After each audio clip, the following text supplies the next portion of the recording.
ভারত বনাম England test সিরিজে একের পর এক রেকর্ড গড়েই চলেছেন রবিচন্দ্রন অশ্বিন। ধর্মশালাতেই কেরিয়ারের ১০০তম টেস্টের মঞ্চে নেমেছিলেন রবিচন্দ্রন অশ্বিন।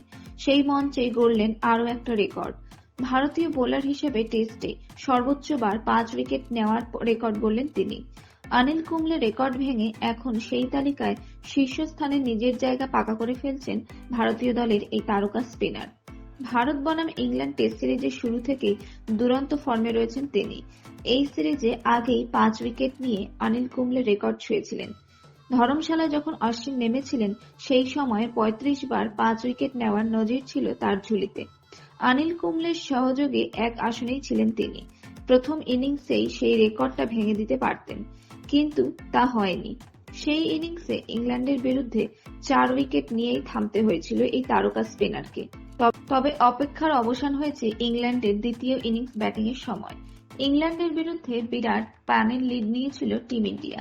প্রথম ইনিংসে ভারতীয় দল করেছিল ৪৭৭ রান, সেই সঙ্গেই টিম ইন্ডিয়া লিড নিয়েছিল ২৫৯ রানের। ভারতের বিরুদ্ধে ঘুরে দাঁড়ানোর লড়াইটা শুরু করেছিল ইংল্যান্ড, কিন্তু রবিচন্দ্রন অশ্বিনের স্পিনার সামনেই শেষ হয়ে গিয়েছিল ব্রিটিশ ব্যাটিং লাইন আপ। এদিন শুরুটা ইংল্যান্ড ভালোভাবে করলেও অশ্বিনের হাতে বল আসার পর থেকেই বদলে গিয়েছিল চিত্রটা। কেরিয়ারের ১০০তম টেস্টের মঞ্চে ৫ উইকেট তুলে নিয়ে একাধিক রেকর্ড গড়লেন রবিচন্দ্রন অশ্বিন। সেই সিরিজেই এবার অশ্বিনের মুকুটে উঠেছে নতুন অনিল কুম্বলেকে টপকে ভারতীয় হিসেবে টেস্ট সর্বোচ্চবার ৫ উইকেট নেওয়ার রেকর্ড। এদিন শুরু থেকেই বল হাতে বেশ আক্রমণাত্মক মেজাজে ছিলেন রবিচন্দ্রন অশ্বিন। ধরমশালাতে বেন ডাকেটকে দিয়ে এই সিরিজে উইকেট নেওয়ার যাত্রা শুরু করেছিলেন তিনি। এরপরই জ্যাক ক্রলিকে ০ রানের সাজঘরে ফিরিয়ে দিয়েছিলেন তিনি।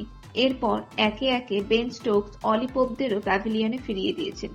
বেন স্টোকসের উইকেট তুলে নেওয়ার পরই সেই রেকর্ড গড়েছেন রবিচন্দ্রন অশ্বিন। তাকে নিয়েই এখন সোশ্যাল মিডিয়া জুড়ে চলছে হইচই।